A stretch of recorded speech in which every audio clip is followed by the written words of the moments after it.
Des défauts, mais je dis les choses franchement. Là, justement, dans les questions de personnes, il y a des questions de ligne politique qui sont aussi en jeu.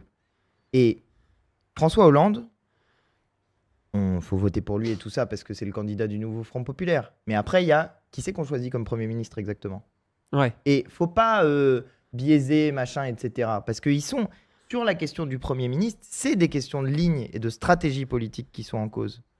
Donc, si vous choisissez François Hollande comme Premier ministre, on a déjà vu ce que ça fait François Hollande au pouvoir, il dit mon adversaire c'est le monde de la finance, et ensuite derrière, c'est pas forcément la politique qu'il applique. Ah, voilà. Moi, à titre personnel, puisque nous avons dit que l'accord Il va le du, dire. l'accord du Allez nouveau Front Populaire, l'accord du nouveau Front Populaire, c'est le groupe majoritaire qui propose un candidat Premier ministre. Moi, j'ai un candidat, il s'appelle Jean-Luc Mélenchon. Pourquoi Voilà. Non, mais je vous le dis.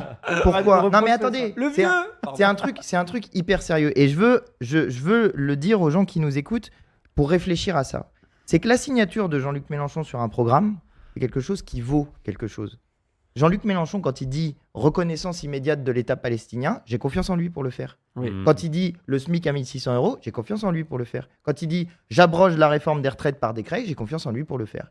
Et d'une manière générale, ce qu'il a montré dans les 20 dernières années depuis le référendum de 2005, c'est une constance politique. Oui. Il avance stratégiquement, en rassemblant autour de lui, en faisant venir des gens petit à petit. Il s'améliore.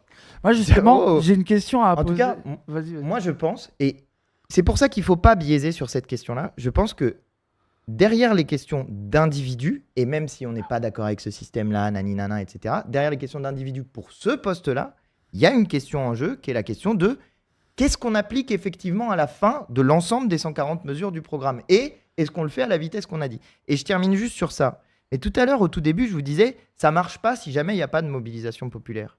Prenons le bout par l'inverse. Si on ne fait pas ce qu'on a dit, si on ne fait pas le SMIC, si on ne fait pas l'abrogation de la réforme des retraites, la reconnaissance de l'État palestinien, donc on arrive au pouvoir, on ne fait pas ce qu'on a dit, bah excusez-moi, mais le président de la République, il peut dissoudre l'Assemblée dans 1 an. Il y a 1 an. 1 an. Donc il y a 1 an pour convaincre les gens.